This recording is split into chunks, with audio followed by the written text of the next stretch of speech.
Hello guides, आज मैं आपको बताने जा रहा हूं basic of programming, C plus plus, C language या अदर लैंग्वेज।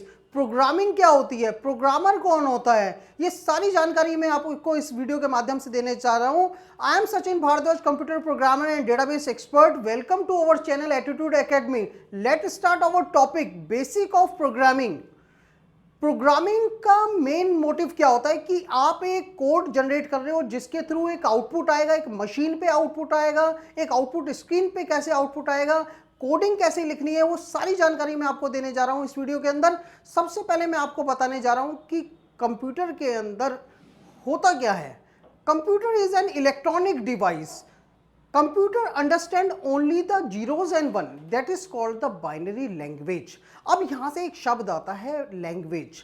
लैंग्वेज का मतलब है भाषा, और भाषा का अगर हम प्रयोग करते हैं तो कहीं ना कहीं वो हमारे पास एक सिस्टमेटिक रूल रेगुलेशन डिफाइन करवाता है। यानी कि हम सीधे शब्दों में बोलें कि भाषा के थ्रू, कंप्यूटर की भाषा के थ्रू हम एक सोर्स कोड जनरेट कर रहे हैं और उसको डेवलप करने के बाद हम यूजर की रिक्वायरमेंट को फुलफिल कर रहे हैं। तो ये मेरा बेसिक प्रोग्रामिंग का पहला मोटिव है कि भाषा क्या होती है। तो भाषा की जानकारी मैं आपको देना चाहता हूं कि we have the two categories on the language of computer science.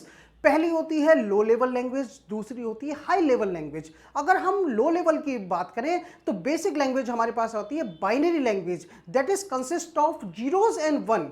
This is called the binary language. इसके जस्ट बाद अगर आप प्रोसेस करो, एक जनरेशन की बात करो, तो फिर उसके बाद आती है असेंबली लैंग्वेज। तो असेंबली लैंग्वेज में आया निमोनिक्स। निमोनिक्स का मतलब हुआ कि आपको अगर एडिशन करना था तो आपने ADD लिखा, इंग्लिश के कुछ अल्फाबेट को यूज करा, सब्ट्रैक्शन के लिए SUB लिखा, मल्टीप्लाई के लिए आपने MUL लिखा, डिवाइड के लिए DIV। That is called the mnemonics of the assembly language. अब असेंबली के भी कुछ ड्रॉबैक्स से इसके जस्ट बाद हमारे पास आई मशीन लेवल लैंग्वेज, और मशीन लेवल के जस्ट बाद हमारे पास आती है हाई लेवल लैंग्वेजेस। अगर मैं हाई लेवल लैंग्वेजेस की बात करूं तो इसको भी दो कैटेगरी में बांट दिया गया, एक पॉप लैंग्वेज, एक ऊप्स लैंग्वेज। अगर मैं सी की बात करूं तो C is a high level language with the low level feature also. इसके अंदर लो लेवल के भी हैं और मिडिल लेवल के भी कुछ फीचर्स हैं, जिसको हमने पॉप की कैटेगरी में गया, यानी कि pop is the procedure oriented programming.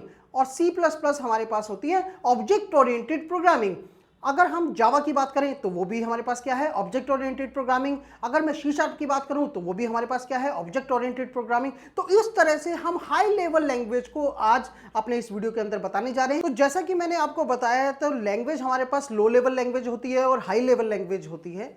तो इसमें मैंने आपको दो कैटेगरी बताई थी, एक होती है हमारे पास प्रोसीजर ओरिएंटेड प्रोग्रामिंग, एक होती है हमारे पास ऑब्जेक्ट ओरिएंटेड प्रोग्रामिंग। तो इससे थोड़ी सी हटके मैं एक बात बोलना चाहता हूं। आप सब बच्चों को पता होगा कि आपने बेसिक में आपने पढ़े थे दो ऑपरेटिंग सिस्टम्स। दो ऑपरेटिंग सिस्टम कौन कौन से थे आपने पढ़ा था, इसके अंदर डॉस पढ़ा था, आपने विंडोज 7 पढ़ा था, आपने इसके मीडियम से अपने सॉफ्टवेयर को रन करा था, और रन करने के बाद आपको पता लगा था कि हमारे पास जो सॉफ्टवेयर होता है, जो हमारे पास विंडोज़ होती हैं, उनको भी हम सॉफ्टवेयर की कैटेगरी में रखते हैं। तो सॉफ्टवेयर को अगर हम कंसिस्ट करें तो हमारे पास सॉफ्टवेयर भी दो तरह से होते हैं। एक होता है हमारे पास सिंगल यूज़र, एक होता है हमारे पास मल्टी यूज़र। तो सिंगल यूज़र की अगर हम बात करें तो उसमें आता है हमारे पास डॉस, डिक्स ऑपरेटिंग सिस्टम, जिसको हम बोलते हैं सिंगल यूज़र ऑपरेटिंग सिस्टम। फिर उसके बाद हमारे पास आता है मल्टी यूज़र ऑपरेटिंग सिस्टम, जिसको हम बोलते हैं windows 7, window 8, window 10, linux, unix, mac operating system. ये सब कौन से हैं हमारे पास, मल्टी यूज़र ऑपरेटिंग सिस्टम।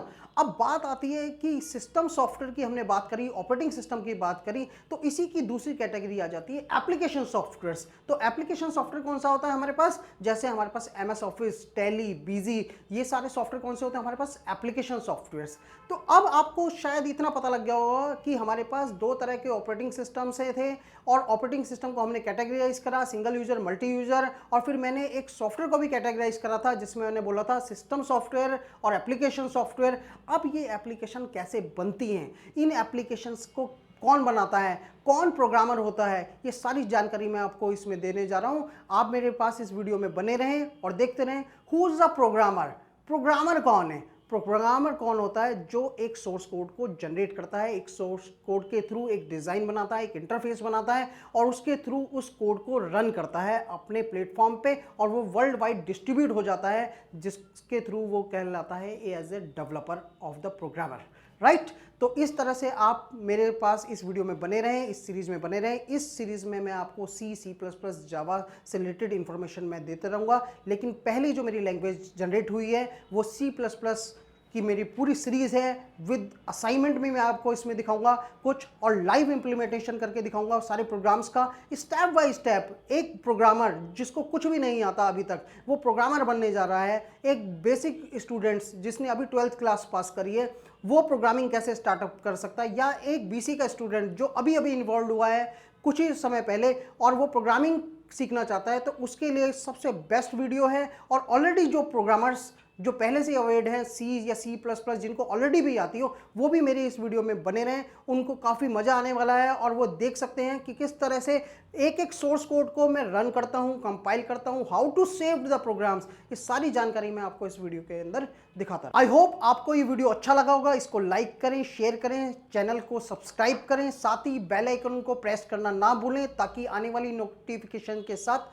आपको टाइम टू टाइम वीडियोस की अपडेट मिलती रहे। Thank you so much, bye bye.